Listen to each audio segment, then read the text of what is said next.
Ok, gente, bom dia, bom dia. Esse é o Canto da Casa, o nosso local aqui no YouTube, onde a gente pode comentar sobre louvor, adoração, música e temas relacionados ao culto, né? Ao culto, à igreja e tudo. E o que hoje eu gostaria de tratar com vocês e como eu queria pensar isso com vocês? Bem, o tema hoje é sobre qual é a progressão do momento de música. Por que eu pensei nesse tema e por que ele é importante? Se você observa comigo, uma das maiores dificuldades está numa progressão correta em termos de música. O culto tem uma progressão, uma conversa tem uma progressão, uma oração tem uma progressão. Você começa uma oração com certas palavras, termina uma oração com certas palavras. E quando você vai para o momento de música, você quer que ela seja completamente assim, espontâneo num certo sentido. E isso tem um problema, porque não é que a nossa linguagem com Deus tenha que ser rígida, mas é que a nossa mente ela trabalha com certos padrões.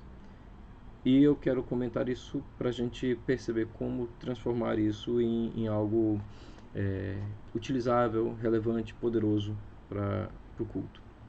Então, primeira coisa, como é que a Bíblia apresenta a progressão do momento de música, do momento de adoração? Se vocês lembram disso, você tem um verso no Salmo que diz: Entrai por suas portas com ações de graça e em seus átrios com hinos de louvor. E isso aqui já tem uma progressão é, é, sobre a entrada no templo. Mas antes mesmo havia uma série de chamadas à adoração. Alegrei-me quando me disseram: Vamos à casa do Senhor.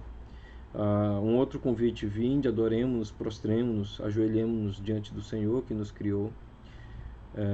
Salmos fazendo convites de adoração, recomendando que você louve a Deus com certos elementos, lembrando a você que toda a natureza louva, que as árvores, os rios, os montes cantam ao Senhor, celebram ao Senhor, e que você tem um local, um ponto mais alto, que é a sombra do Altíssimo, onde 1000 cairão ao teu lado, 10.000 à tua direita. Há toda uma progressão, desde estar fora do templo até o momento em que você se encontra lá, a presença de Deus. E essa encontrar-se na presença de Deus, você observa também pela Escritura, ele sempre é seguido por um vá. Então, Moisés encontra a sarça ardente, tem um momento na presença do Altíssimo, vai, desce, né? Go down Moses, desce Moisés. Você encontra Moisés também recebendo as tábuas da lei, ouvindo o barulho do povo, desce Moisés, vê o que o povo está fazendo. Isaías a mesma coisa, quem enviarei, quem irá, eis-me aqui, envia-me a mim. Quando você encontra os discípulos recebem a ordem de Jesus, vão, tá? Vocês vão receber poder, esperem em Jerusalém, recebam poder e vão. Então, podemos dizer que há um espectro, há um processo que vai do convite à adoração até o chamado a ir. Então, um bom momento de adoração, e um bom culto, na verdade, e um momento de música dentro desse culto, segue esse padrão. Então, como escolher canções que correspondam a isso? Várias igrejas têm ah, modelos de 6 partes, 5 partes, que seguem Isaías 6, que seguem o Salmo 100. O que eu posso dizer para você para não ser tão rígido quanto a isso? A ideia que eu particularmente sigo, e algumas igrejas que... sim, um ponto aqui, por favor, parêntese. A progressão de adoração não significa músicas mais rápidas para músicas mais lentas, como vários lugares tentam. Não é isso. Você tem músicas rápidas que trabalham muito mais os temas de adoração do que certas músicas lentas. Então, cuidado com essa ideia, porque você pode criar um momento gostoso. As pessoas cantam as canções, mas elas não têm a sensação de progressão, que culmina, que chega no ápice em que na consagração de vida e no envio. Então, vamos agora voltar aqui, terminou meu parágrafo, lembrando, não ache que a mudança ocorre com mudança de ritmo. Não é a mudança de ritmo que encabeça a progressão. Eu posso dizer para vocês que o que encabeça a minha forma de trabalhar a progressão é algumas posições que eu tenho, que é, primeiro, a do do arauto, que é aquele cara que chama você para ir à presença do rei, essa postura de um líder de adoração, e quando a pessoa está na presença do rei, você sai. Então você vê aqueles arautos antigos que iam para a presença do rei, levavam as pessoas nos salões até o trono, e lá no trono elas se afastavam reverentemente. Essa é a função de um líder de adoração. Em outras palavras, isso na prática do culto significa que existe um momento em que não deve haver fala do líder de adoração. Ele não deve mais falar com a igreja quando ele perceber que a igreja já está, enquanto pessoas e comunidade, os dois, nessa dinâmica maravilhosa que é cada um se oferecendo ao Senhor como sacrifício vivo e a igreja oferecendo, tributando a Deus a glória devida ao seu nome. Quando você encontra esse equilíbrio e as pessoas diante do Senhor, você não precisa estar lá, a não ser como aquele que se junta ao povo e junto ao povo oferece sacrifício de louvor. Antes disso, qual é a sua tarefa? Convite, convida, pastoreia num certo sentido, que é: eu irei no meio da congregação cantar dos teus feitos, eu irei no meio da congregação dar testemunho da tua palavra, eu irei no meio da congregação lembrar ao meu coração e ao coração dos meus irmãos da tua bondade. Essa é a função inicial de um líder de adoração. Então, como visualizar isso? Visualiza da seguinte forma. Vamos lá na prática. Por que precisa de ter uma progressão? Porque quando a pessoa chega num culto, e isso quem trabalha com música se esquece, porque como nós trabalhamos com música, nós pensamos em música o tempo todo. Nós pensamos em música durante toda a semana, nós ouvimos música durante toda a semana. É difícil para nós imaginarmos que há pessoas dentro da igreja que não ouvem música. Simplesmente não ouvem. É difícil, por exemplo, a gente quer ensinar uma canção, daqui a 3 semanas a gente quer ensinar outra canção. A maioria das pessoas não aprendeu. A maioria das pessoas precisa ouvir uma canção 3, 4, 5 vezes para começar a cantar. Quanto mais usar essa canção para adorar. Nós somos muito apressados, nós achamos que a igreja tem que seguir o nosso ritmo. Não é assim. Então, como fazer? Como visualizar e cuidar da igreja quando você lidera a adoração? Primeiro, reconhecendo que quando você vai trabalhar a primeira canção, as pessoas ali normalmente elas não estão prontas em termos de consciência, atenção e foco.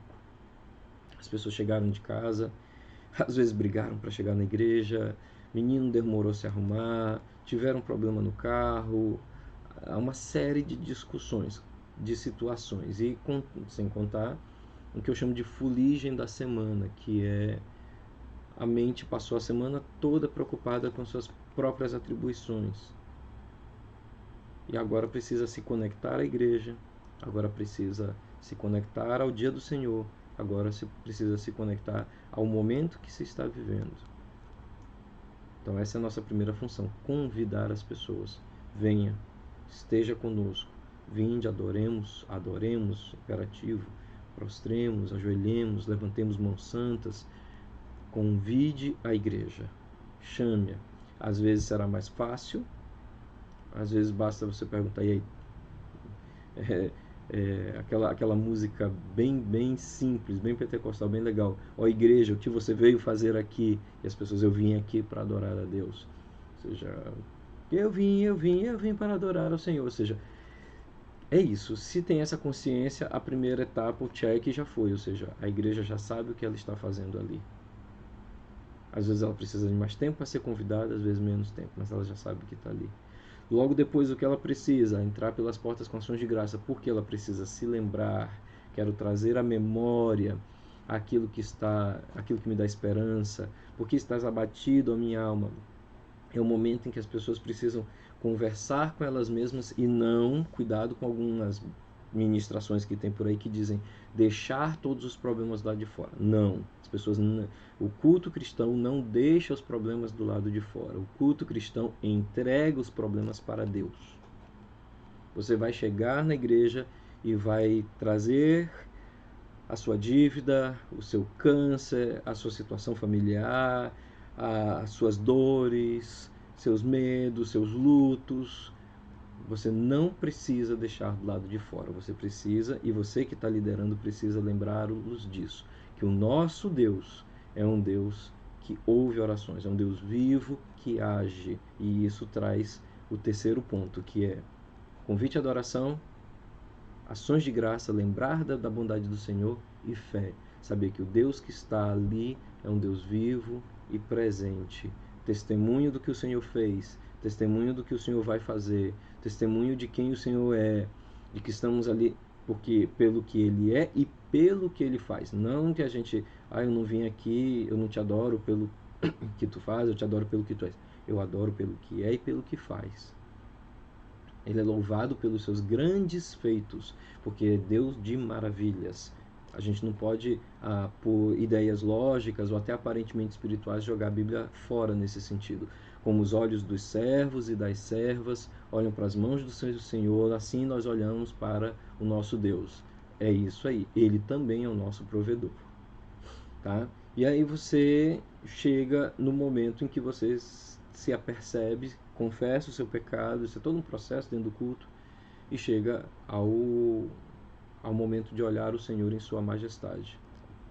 Dependendo da noite, e aí você tem que ter uma sensibilidade ao Espírito Santo, o momento em que você louva, adora a Deus, vai levar você junto à igreja, ou a um momento de maior majestade, é a sombra do Altíssimo, ou um momento de maior intimidade, onde você conhece o Senhor ou o Abba. Nesse sentido, assim, cada noite o nosso Deus é um Deus vivo, a experiência será trazida diante desses. Você, às vezes a igreja se ajoelhará na presença do Deus do universo e cantará quão grande é o Senhor, e todos saberão quão grande é o Senhor.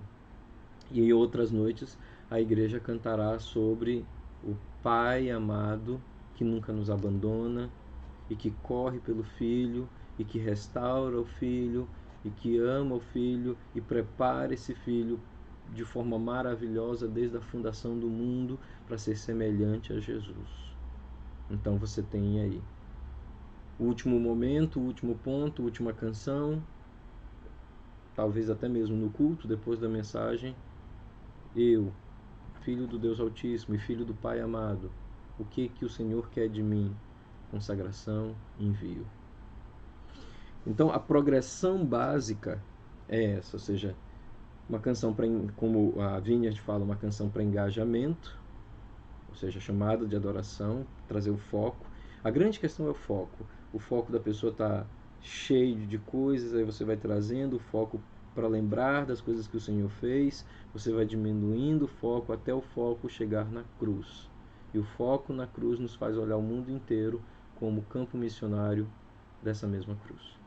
Então esse é o foco que o líder de louvor deve buscar através da progressão das canções. Veja se as suas canções dessa semana seguem um padrão assim. É um padrão bíblico, é um padrão tranquilo, é um padrão que você vê por toda a escritura, desde de textos como Isaías 6, passando pelos Salmos, tá? Desde que a igreja existe, o culto tem esse tipo de estrutura, que começa com a chamada, o convite à adoração e termina com o envio. E, consequentemente, a música, como um cosmo, um microcosmo, aquilo ali tem que participar disso daí. Seja num culto mais litúrgico, onde a música é distribuída corretamente entre os momentos, seja num culto mais contemporâneo, onde a música alcança um microcosmos de unidade, mas que precisa seguir esse mesmo padrão para lembrar as pessoas disso de forma artística, né? Musical. Ficou exagerado. Tá aí. Esse é o ponto de hoje. Qual é a ideia? E o que isso mostra para a gente em termos de linguagem? Isso mostra que você pode começar o culto, especialmente tendo um cuidado com pronomes. O culto começa quando você ainda está longe da presença do Senhor, no certo sentido de apresentar-se a Ele. O culto começa com Ele é exaltado, Ele é maravilhoso. Eu cantarei aos meus irmãos, porque um dos pontos desse momento é a igreja perceber em unidade, cantar de olho aberto, cantar um para o outro, para cantarem juntos enquanto igreja. Ele é a imagem perfeita do Pai, Ele é maravilhoso. E aí, de pouco em pouco, chegando naquele momento em que você está ao pé da cruz, aí a música passa para a primeira pessoa, primeira e segunda, né? Não eu, mas tu, digamos assim, tu és meu Deus, tu és meu Senhor, tu és o Senhor do universo. Vou terminar aqui o vídeo com um exemplo negativo. Mas eu fui em um certo lugar e o cara começou com uma música bem legal, pode ser uma chamada adoração, eu sempre digo que isso é bem... Começou, quando entro em tua presença e contemplo a tua glória. Então já abriu com as pessoas falando diretamente para Deus. E uma música dessas, em segunda pessoa do singular, o tu, você, que eu não concordo que seja usado para Deus, já faz com que a pessoa feche o olho e cante direto para o Senhor. Então estavam as pessoas: Santo Deus, tua glória enche a minha vida e transforma o meu viver. Tá, terminou isso, cara. Então vire agora para o irmão ao seu lado e diga: sua vida é para Deus, mais importante que tudo. E todo mundo ficou assim.